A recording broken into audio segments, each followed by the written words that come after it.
And we are here with Danny Swibel, looking very spiffy. Yes, sports, darling. What do we have? Okay, we got a lot of good stuff this morning. Please. I'm going to start with surfing, Yes. something that I'm big into. I actually do surf here in Tel Aviv when there are waves.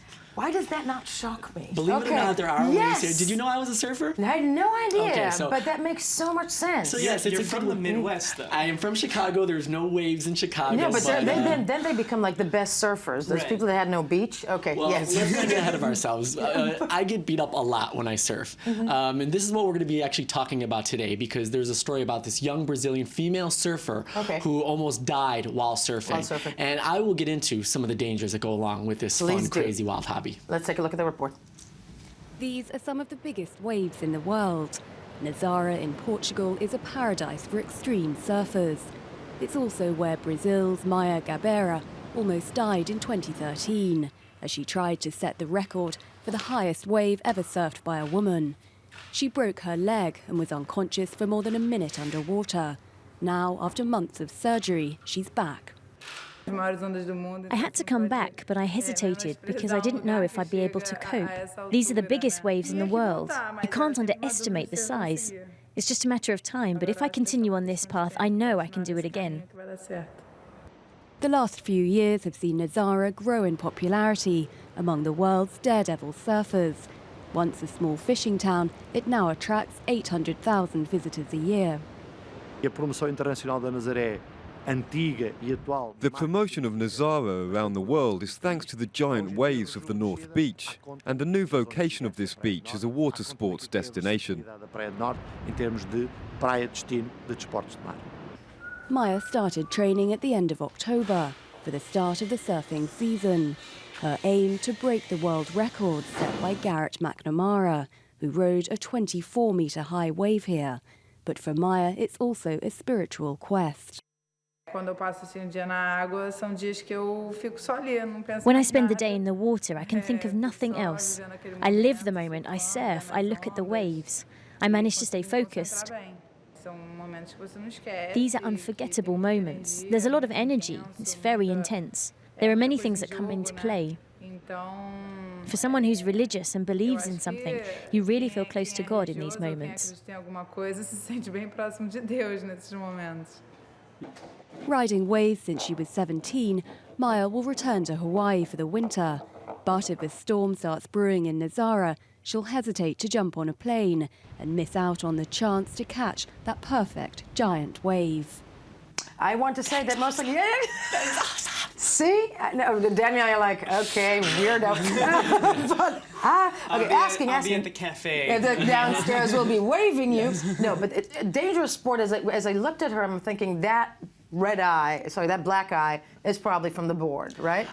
You know, it could be from the board. Even when you hit the water, sometimes you hit the water at such great force that it's knocked people out.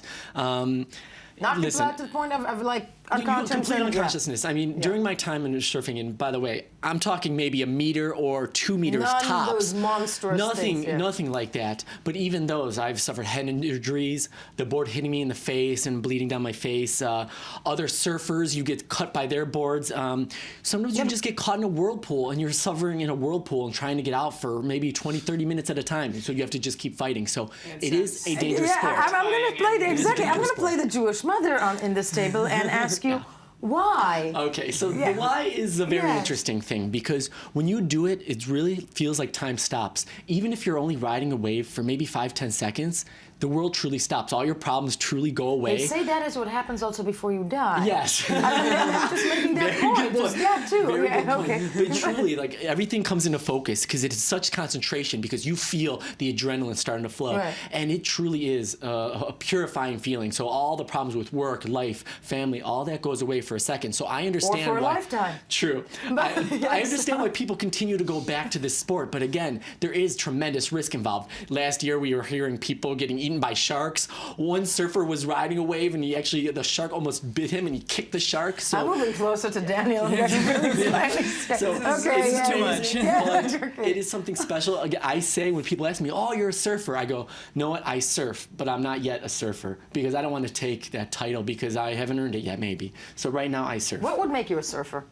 When I really get to that level where the 10-year-olds who are out there surfing aren't doing so much better than me, Okay. when I'm starting to do better than When the a 10-year-olds, shark eats my limbs. or when the shark eats my Okay. limbs, and I can show people, I can say, yes, I'm a surfer. Yes.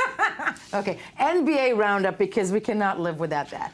So NBA roundup. Listen, the story in the NBA is the only story that people are talking about is the Golden State Warriors.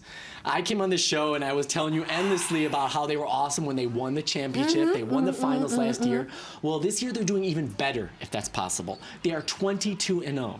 Wow. 22-0. They haven't lost. The It's season just insane. started, no? Or The season just started. They haven't lost. There was a few games where they got very close to losing, but Steph Curry, the MVP and star, they came through in the end. And we have a soundbite of Steph Curry, just how cool and calm he was, even in almost losing. Okay, let's hear what he says. And we had to fight for 48 minutes. We had another sizable lead in the second half, and especially on the road. I mean, you didn't expect people to teams to fight and come back, and that's what they did. Credit to them, they played well in the second half to get back in the game and even take a 3-point lead. But we made some shots, got a few stops along the way, and was able to pull it out. My input for that is yummy. Yeah, no, you went to before. I remember we were talking about it in the finals. Very nice. So, but coming behind them, anybody, nobody seems to destabilize that, that Right streak. now, nobody. There was the Toronto Raptors who gave them a run for their money. Brooklyn, Yeah. the Bulls. Go Toronto. Brooklyn and The Chicago. Canadian in the, okay. Yes, in the Toronto's balcony. doing pretty well, but all these teams have tried. They come up a little bit short. They just continue to do it. Steph Curry, who was the MVP last year, they thought he could not surpass his record from yesterday's Right. his stats. Right now, he's scoring 8 more points every game. He has 32.4 points per game, 5 rebounds, almost 6 assists. The guy is doing everything, and they have a well-rounded team. So Yeah. even when he's not on, all of his role players are totally on. So it's going to be very hard to upset that, as you said. Scary. Danny Soibel, I hope you stay with us alive, even though you risk your lives out there daily in the waves behind us. Daniel, thank you for being with us. Of course, that was it for the morning show this morning. Check us out, Facebook, Twitter, all the social networks, and do not forget to tune in tomorrow morning for another edition to start your day. Thank you.